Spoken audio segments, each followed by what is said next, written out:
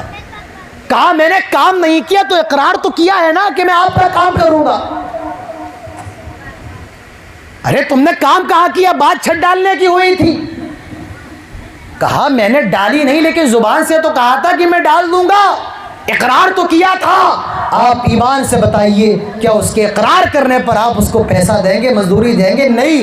میرے بھائیوں معلوم یہ چلا کہ صرف رسول سے محبت کا اقرار کر لیا جائے یہ کافی نہیں ہے. اظہار کرنا, ارے اظہار تو ابو لہب نے بھی کیا تھا جب اللہ کے نبی کی پیدائش ہوئی اور ہمارے خوشی میں اپنی لونڈی کو آزاد کر دیا, تو معلوم چلا اظہار محبت بھی کافی نہیں ہے. دعوی محبت, ہمیں رسول سے محبت ہے, یہ دعویٰ کرنا. یاد رکھو منافقین بھی دعویٰ کرتے تھے انک لرسول اللہ, آئے اللہ کے نبی اب گواہی دیتے کہ آپ اللہ کے رسول ہیں. اللہ تعالیٰ فرماتا ہے ان المنافقین لکاذبون, منافق جھوٹے ہیں.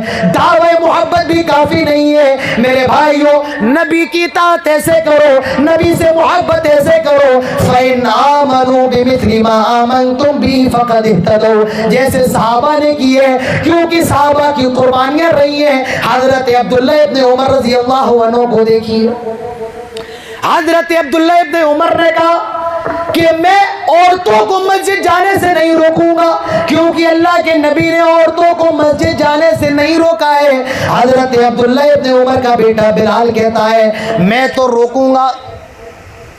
بیٹا باپ سے کہتا ہے میں روکوں گا. باپ نے کہا کہ اللہ کے نبی نے عورتوں کو مسجد جانے سے نہیں روکا. بیٹا کہنے لگا لیکن میں تو روکوں گا. حضرت عبداللہ ابن عمر کو اتنا غصہ آیا, اپنے بیٹے کو ڈانٹ کر کے کہا خبردار, میں تجھے رسول کی حدیث سنا رہا ہوں اور تو رسول کی حدیث کے خلاف بات کر رہا ہے, آج کے بعد میں تجھ سے کبھی بات نہیں کروں گا. اور حضرت عبداللہ ابن عمر نے کبھی بات نہیں کی. تو میرے بھائیوں یہ قربانیاں کی صحابہ کی, اب رسول کی حدیث کے لیے بیٹے سے بات کرنا بند کر دیا. ایسا جذبہ تو آج ہمارے اندر پیدا ہو, ایسا ایمان تو پیدا ہو. میرے بھائیوں وہ ایمان ہمارے اندر نہیں ہے.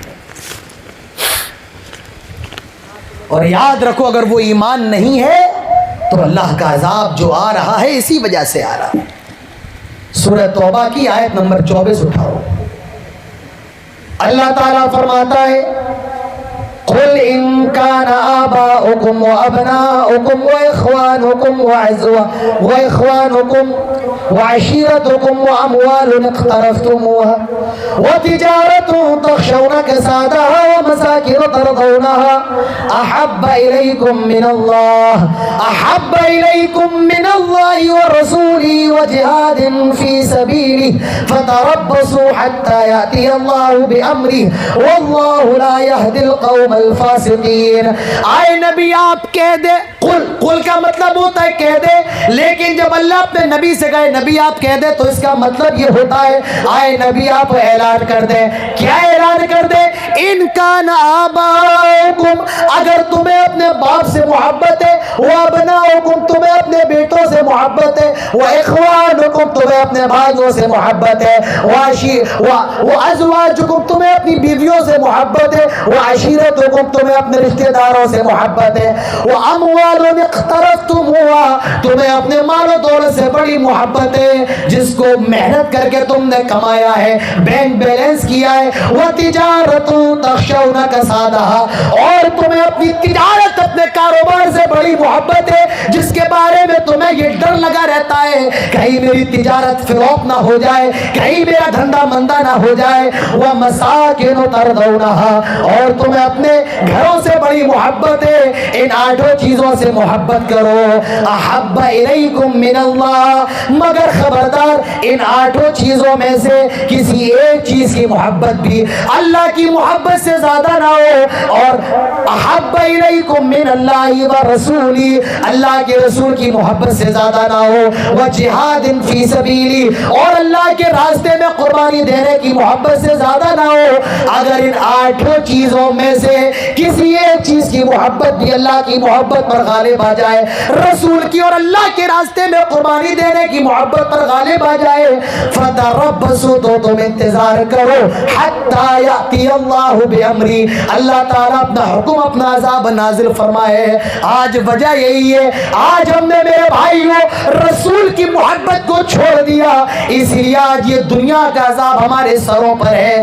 آج یہ جو عذاب ہے یہ رسول کی محبت، اللہ کی محبت اور اللہ کے راستے میں قربانی دینے کی محبت کو چھوڑ دینے کی وجہ سے. صحابہ کے اندر قربانی کا جذبہ تھا. صحابہ اکرام فکر نہیں کرتے تھے کیا ہوگا، رسول نے کہہ دیا آمنا وصدقنا، فوراً ایمان لے کر کے آ گئے، واطعنا فوراً اس بات کو قبول کر لیا. اللہ کے رسول نے جب دیکھا کہ قافلہ بچ کر کے نکل چکا ہے ابو سفیان کا، آپ نے صحابہ سے مشورہ کیا کیا کیا جائے. آپ کا مقصد انصاری صحابہ تھے، کیا کیا جائے، مدینہ لوٹ چلے یا چل کر کے جنگ لڑی جائے. انصاری صحابہ سمجھ گئے نبی کا اشارہ ہم ہیں. صحابہ کہتے ہیں اللہ کے نبی آپ ہمیں موسیٰ کے ساتھیوں کی طرح نہ سمجھیں جنہوں نے کہا تھا آپ اور آپ کا رب جا کر کے لڑائی کرے. آئے نبی آپ ہمیں موسیٰ کے ساتھیوں کی طرح نہ سمجھیں، آپ جو حکم دیں گے ہم نے مدینہ کے اندر بھی آپ کی حفاظت کا وعدہ کیا ہے اور مدینہ کے باہر بھی ہم آپ کی حفاظت کریں گے. اور میرے بھائیوں صحابہ اکرام گئے اور رسول اللہ صلی اللہ علیہ وسلم کے ساتھ جنگ میں شریک ہوئے اور اپنی گردنوں کے اور اپنے خون کے نذرانے پیش کیے. صحابہ نے دین کے لیے کیا نہیں کیا. یہ اسلام آپ کیا سمجھتے اتنی آسانی سے مل گیا؟ صحابہ نے نیزوں کو، تلواروں کے زخموں کو برداشت کیا، اپنے بیوی بچوں کو چھوڑا، اپنی بیوی کو چھوڑا، اپنے خاندان کو چھوڑا، محلوں سے نکل کر کوٹریوں میں رہنا گوارا کیا. میرے بھائیوں جن کے سامنے دنیا کی دولت ڈلی رہتی تھی، جو ہر روز نیا کپڑا پہنتے تھے، حالت یہ ہو گئی کفن دینے کے لیے بھی پوری چادر انہیں نصیب نہیں ہے.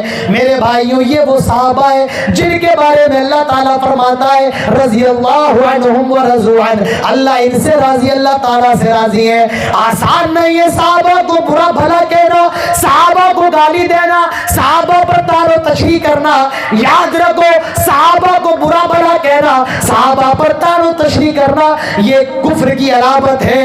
آج حضرت عائشہ کی شان میں گستاخی کی جاتی ہے، آج حضرت ابو بکر عمر کو برا بھلا کہا جاتا ہے. میرے بھائیو جو آدمی ابو بکر کو برا کہے، جو آدمی عمر کو برا کہے، صحابہ کو گالیاں دے، اللہ کی قسم اس کا مسلمان ہونا تو دور کی بات ہے، وہ آدمی انسان بھی نہیں ہو سکتا ہے جو صحابہ اکرام رضوان اللہ علیہم اجمعین کی شان میں گستاخی کرے. مسلمان ہونا تو دور کی بات، انسان بھی نہیں ہو سکتا ہے. صحابہ کی قربانی رسول کے لیے. یہ ایک واقعہ آپ کے سامنے اور رکھتا ہوں, انشاءاللہ پھر بات ختم کرتے ہیں. جنگ احد ختم ہو چکی ہے, مشرکین لوٹ چکے ہیں.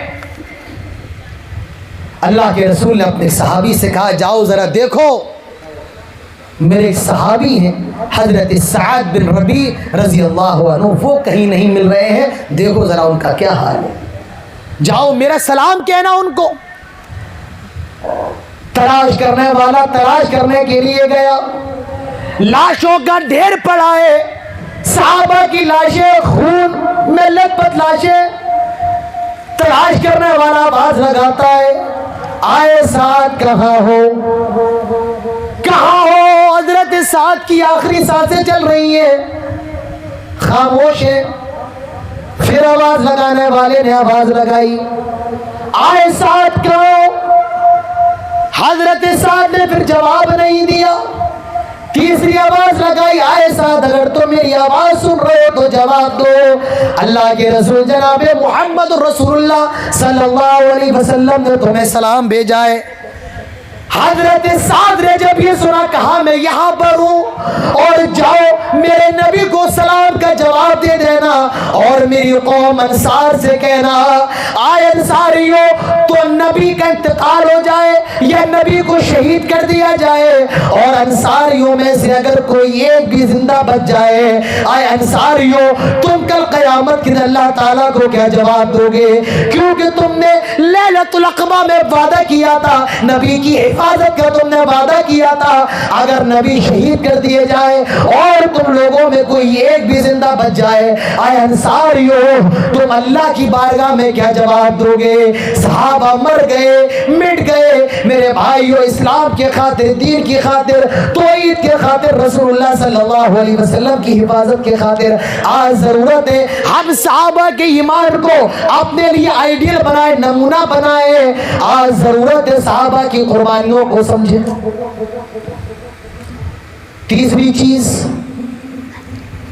یہ جو دین ہم تک پہنچا ہے, یہ جو اسلام ہمیں ملا, کیسے ملا ہے میرے بھائیوں, دین کے لیے بھی صحابہ نے بڑی محنت کی ہے, صحابہ نے بڑی قربانیاں دین کے لیے دی. اس دین کے لیے صحابہ نے دن نہیں دیکھا, رات نہیں دیکھی, سردی نہ دیکھی, گرمی نہ دیکھی, اپنی نئی نئی بیوی کو بھی نہیں دیکھا. حضرت حنظلہ ایک صحابی ہے, حنظلہ بن عامر, نئی نئی شادی ہوئی ہے, اپنی بیوی کے ساتھ جنگ احد کے لیے اعلان کیا جاتا ہے. یہ صحابی نکل پڑے, نئی نئی شادی ہوئی ہے, انہوں نے غسل بھی نہیں کیا اور جنگ احد میں لڑے, لڑتے لڑتے شہید ہو گئے, انتقال ہو گئے, شہید کر دیے گئے. حضرت حنظلہ بن ابو عامر نئی نئی شادی ہوئی تھی, بیوی کو چھوڑ کر کے جنگ میں شریک ہوئے اور کافروں سے لڑتے لڑتے شریک ہو گئے. صحابہ نے دیکھا کہ ان کی لاش زمین سے اونچی ہے اور ان کے جسم سے پانی کے قطرات گر رہے ہیں. صحابہ نے اللہ کے نبی کو بتایا, اے اللہ کے نبی حنظلہ کی لاش جسم سے تھوڑی, زمین سے تھوڑی اونچی ہے اور ان کے جسم سے پانی گر رہا ہے. آپ نے فرمایا ان کی بیوی سے معلوم کرو معاملہ کیا تھا. بیوی نے معاملہ بتایا, یہ رات میں ہم بستری سے فارغ ہوئے, بغیر غسل کے جنگ میں شریک ہو گئے, انہوں نے غسل نہیں کیا. اللہ کے نبی نے اس موقع پر فرمایا تھا اس صحابی کو فرشتوں نے غسل دیا ہے, اسی لیے صحابی کا لقب غسیل الملائکہ, فرشتوں کے ذریعے غسل دیے گئے ہیں. یہ صحابہ کی محنت دین کے لیے تھی. جنگ بدر کا موقع دیکھو, جنگ بدر کا موقع ہے, اللہ کے رسول اللہ تعالیٰ سے دعا کرتے ہیں اللهم انجز لي ما وعدتني اللهم انشدك عهدك ووعدك اللهم ان تهلك هذه العصابة لا تعبد بعدا. آئے اللہ اگر یہ 313 مر گئے, ہلاک ہو گئے, برباد ہو گئے, آئے اللہ ان کو شہید کر دیا گیا, آج کے بعد تیری عبادت کون کرے گا, تیرا نام کون لے گا. اللہ کے نبی سجدے میں اللہ تعالیٰ سے دعا کر رہے ہیں. حضرت ابو بکر نے کہا اللہ کے نبی اٹھ جائیے. اللہ کے نبی اٹھتے ہیں اور حضرت ابو بکر سے کہتے ہیں آئے ابو بکر خوش ہو جاؤ, ابھی جبرائیل نے مجھے یہ خبر دی ہے اللہ تعالیٰ نے ہماری مدد کے لیے, اللہ تعالیٰ نے ہماری نصرت کے لیے جنگ کے اندر 1000 فرشتوں کو بھیجا ہے. انی ممدکم بألف من الملائکۃ مردفین, 1000 فرشتوں کو بھیجا ہے. اللہ کے نبی جنگ کے لیے صحابہ کو ابھار رہے ہیں. آئے میرے صحابہ دوڑ پڑو, میدان میں کود پڑو. آپ نے فرمایا آئے میرے صحابہ اس جنت کی طرف دوڑو جس کی لمبائی چوڑائی زمین و آسمان کے برابر ہے. اللہ تعالیٰ فرماتا ہے وَسَارِعُوا إِلَى مَغْفِرَةٍ مِّن رَبِّكُمْ وَجَنَّةٍ عَرْضُهَا السَّمَاوَاتُ وَالْأَرْضُ. اس جنت کی طرف دوڑو جس کی لمبائی چوڑائی زمین و آسمان کی طرح ہے. دین کے کام میں ہمیں دوڑنا ہے. ہم اور آپ کہتے ہیں جلدی کا کام شیطان کا کام ہے. دین کے اندر جلدی کرنا یہ اللہ رب العالمین کا حکم ہے. لیکن ہم اور آپ ہر کام میں جلدی کرتے ہیں, سب سے زیادہ لیٹ دین کے اندر. نماز بھی اسی وقت پڑھنے آتے ہیں جب جماعت کے اندر 2 منٹ رہ جائیں. جلسے کے اندر تب آئیں گے جب خطبے کے اندر, جمعے کے تب آئیں گے جب خطبے کا آخری موقع ہوگا, خطبہ ختم ہونے والا ہوگا. تقریر کے اندر سب سے پیچھے بیٹھیں گے, آگے نہیں بیٹھیں گے. جانتے ہو کیوں؟ اب وہ میں نہیں بتاؤں, خود سمجھ جاؤ. اب اللہ کے رسول بدر کے میدان میں ہیں. فرمایا اس جنت کی طرف دوڑو جو زمین و آسمان, جس کی لمبائی چوڑائی زمین و آسمان کے برابر ہے. ایک صحابی نے سنا کہ اللہ کے رسول کیا میں بھی جنت میں چلا جاؤں گا؟ آپ نے فرمایا تم بھی جنتی ہو. اس صحابی نے ہمارے خوشی میں کچھ کھجوریں نکالی اور کھانا شروع کر دیتے ہیں. لیکن خیال آیا جب تک میں یہ کھجوریں کھاتا رہوں گا جنت سے دور رہوں گا, اور کھجوروں کو وہیں پر پھینکا اور میدان کارزات میں کود پڑے, میدان میں ٹوٹ پڑے اور کافروں کے ساتھ لڑتے لڑتے شہید ہو گئے. میرے بھائیوں یہ صحابہ کی قربانیاں دین کے لیے ہے, اسلام کے لیے ہے. جنہوں نے اسلام کے لیے مر جانا مٹ جانا گوارا کیا, آج ضرورت ہے ہم بھی دین کے لیے, اللہ کے لیے, اسلام کے لیے قربانیاں دے. اپنی جان کی قربانی کی ضرورت پڑے جان کی قربانی دے, مال کی قربانی کی ضرورت پڑے مال کی قربانی دے. آج ضرورت ہے اللہ تعالیٰ کی طرف دوڑنے کی. اللہ تعالیٰ فرماتا ہے فَفِرُّوا إِلَى اللَّهِ, آئے لوگوں اللہ تعالیٰ کی طرف دوڑو, دوڑو اللہ کی طرف. آج مجھے کہہ لینے دیجئے آئے مسلمانوں, جب تم اللہ تعالیٰ کی طرف دوڑا کرتے تھے تو اللہ تعالیٰ کی مدد, آئے مسلمانوں جب تم اللہ کی طرف دوڑا کرتے تھے اللہ تعالیٰ کی مدد تمہاری طرف دوڑا کرتی تھی. لیکن جب سے تم نے اللہ کی طرف دوڑنا چھوڑ دیا اللہ تعالیٰ کی مدد نے ہمارا تمہارا ساتھ چھوڑ دیا. آج کیا ہو گیا ہے؟ آئے نوجوانوں تمہیں کیا ہو گیا ہے؟ اللہ نے تمہیں پیدا اس لیے کیا تھا تاکہ تم جا کر کے شراب کے اڈوں کو بند کرو, تم جوئے خانوں کو بند کرو. لیکن آئے مسلمانوں آج تم جوئے خانوں کو آباد کر رہے ہو, آج تم شراب کے اڈوں کو آباد کر رہے ہو. آئے میری ماؤں بہنوں اللہ نے تمہیں پیدا اسی لیے کیا تھا تم با پردہ ہو کر گھر سے نکلو, لیکن آج تم بے پردہ ہو کر نمائش بن گئی ہو. آج تم بے پردہ ہو کر روڈ کی زینت, سڑک کی زینت بن گئی ہو. آئے مسلمانوں اللہ نے تمہیں پیدا اس لیے کیا ہے تم بھلائی کا حکم دو, برائی سے روکو, لیکن آج تم برائیوں پہ سپورٹ کر رہے ہو اور دین سے لوگوں کو روک رہے ہو. فَفِرُّوا إِلَى اللَّهِ, صحابہ اللہ کی کی طرف دوڑے, انہوں نے اپنی جان کے بدلے جنت کا سودا کر لیا. عقل مند تھے, جنت کا سودا کر گئے. میرے بھائی آج تم نے دین کے بدلے دنیا کا سودا کر لیا, آج تم نے جنت کے بدلے دنیا کا سودا کر لیا. صحابہ کی پوری زندگی کا مقصد صرف جنت تھا. اللہ کے رسول فرماتے ہیں جنت کے اندر 8 دروازے ہیں. ایک دروازے کا نام ریان ہے, روزے دار جائیں گے. ایک کا نام باب الصلاح ہے, نماز پڑھنے والے.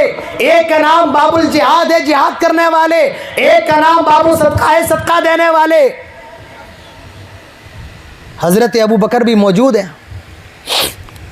حضرت ابو بکر کہتے ہیں اللہ کے نبی صلی اللہ علیہ وسلم, کیا کوئی ایسا بھی آدمی ہوگا جو جنت کے 8 دروازوں جس کو پکارا جائے؟ صحابہ کے سوالات دیکھیے. اے اللہ کے نبی, کیا کوئی ایسا بھی ہوگا جس کو جنت کے 8 دروازوں سے بلایا جائے؟ آپ نے فرمایا نعم وارجو ان تکون منہم, ہاں ابو بکر بہت سے لوگ ہوں گے اور مجھے امید ہے تم بھی انہی لوگوں میں سے ہوگے. مسلمانوں, آج ضرورت ہے تمہاری پوری زندگی نبی اکرم جناب محمد رسول اللہ صلی اللہ علیہ وسلم کے احکامات کے مطابق گزرے. تمہارا چلنا بھی اسلام ہو, تمہارا بیٹھنا بھی اسلام ہو, تمہارا کھانا بھی اسلام ہو, تمہارا پینا بھی اسلام ہو, تمہاری رفتار گفتار کردار بھی اسلام ہو, تمہاری دشمنی بھی اسلام ہو, تمہاری دوستی بھی اسلام ہو. لقد کان لکم فی رسول اللہ اسوۃ حسنہ, کیونکہ نبی اکرم جناب محمد رسول اللہ صلی اللہ علیہ وسلم بہترین آئیڈیل ہے, بہترین نمونہ ہے. لیکن آج اس دین کو ہم نے باپ دادا کا دین سمجھ لیا. جو اچھا لگا اسے کر لیا اور جو اچھا نہیں لگا اسے چھوڑ دیا. جو آدمی نمازی ہے وہ یہ سمجھتا ہے کہ میں نمازی ہوں, اب جو کرنا چاہوں کروں, مجھے کوئی فرق پڑنے والا نہیں. کوئی حج کر کے آ گیا, اس نے سوچا بہن کی جائیداد کھاؤں, بھائیوں کا حصہ کھاؤں. یہ اسلام نہیں ہے. اسلام کس چیز کا نام ہے؟ ادخلوا فی السلم کافہ. آئے لوگوں, اسلام کے اندر پورے کے پورے داخل ہو جاؤ. ادخلوا فی السلم کافہ, پورے کے پورے مسلمان بن جاؤ. میرے بھائیوں, یہ اسلام ہے. یہ اسلام نہیں جو اچھا لگا اس پر عمل کر لیا اور جو اچھا نہ لگا اس کو چھوڑ دیا. یہ اسلام نہیں. آج حاجی صاحب نمازی صاحب کی لڑکی کہتی ہے ابو جان میرے بھائی کی شادی ہونے والی ہے, شادی کے اندر پوری کسر نکال دوں گی. یہ اسلام نہیں ہے. مولانا صاحب فجر کی نماز میں آنکھ نہیں کھلتی ہے, پڑھنا تو چاہتا ہوں اٹھ نہیں پاتا ہوں. یہ اسلام نہیں ہے. میں نے ایک صاحب سے کہا تقریباً 1 ہفتہ پہلے, میں نے کہا فجر کی نماز میں نہیں آتے ہیں. کہا مولانا صاحب چالو کروں گا. جنریٹر ہے جو چالو کرو گے؟ نماز کوئی چالو کرنے کی چیز ہے؟ مولانا صاحب وقت نہیں ملتا ہے, اٹھ نہیں پاتے ہیں. اچھا سوتے کتنے بجے ہو؟ رات کے 1 بجے. جب 1 بجے سو گے تو فجر میں آنکھ کیسے کھلے گی؟ ہو ہی نہیں سکتا ہے. عشاء کے بعد سو اور فجر میں اگر آنکھ نہ کھلے تو آپ کہیے گا. اسلام کیا ہے؟ تمہارا سب کچھ اسلام. ادخلوا فی السلم کافہ, پورے کے پورے اسلام میں داخل ہو جاؤ. لیکن ہماری اور آپ کی مثال 3 اندھوں کی طرح ہو گئی ہے. ایک گاؤں کے اندر 3 اندھے تھے, اندھے دا بلائنڈ, نابینا, جنہیں دکھتا نہیں تھا. گاؤں کے اندر ہلہ ہوا, شور ہوا کہ گاؤں کے اندر ہاتھی آ گیا, ہاتھی. تو سارے گاؤں والے ہاتھی کو دیکھنے کے لیے چلے گئے کہ ہاتھی ہوتا کیسا ہے. یہ 3 اندھے بھی چلے گئے کہ ہاتھی کیسا ہوتا ہے. اب انہیں دکھتا تو ہے نہیں, تو ایک اندھے نے ہاتھی کو چھوا, تو ایک نے اس کی پیٹھ چھوئی, پیٹھ کو ٹچ کیا کہ ہاتھی کیسا ہے. ایک نے اس کا پیر چھوا, ایسے پیر میں ہاتھ لگایا. ایک نے پونچھ پکڑ لی. اب جب ہاتھی چلا گیا تو یہ تینوں بیٹھ کر کے تبصرہ کر رہے ہیں کہ ہاتھی کیسا تھا. جس نے ہاتھی کی پیٹھ چھوئی تھی وہ کہتا ہے, جس نے ہاتھی کی پیٹھ کو چھوا تھا وہ کہتا ہے کہ ہاتھی ایسا ہوتا ہے جیسے دیوار. جس نے ہاتھی کا پیر چھوا تھا وہ کہتا ہے ہاتھی ایسا ہوتا ہے جیسے کھمبا. جس نے پونچھ چھوئی تھی وہ کہتا ہے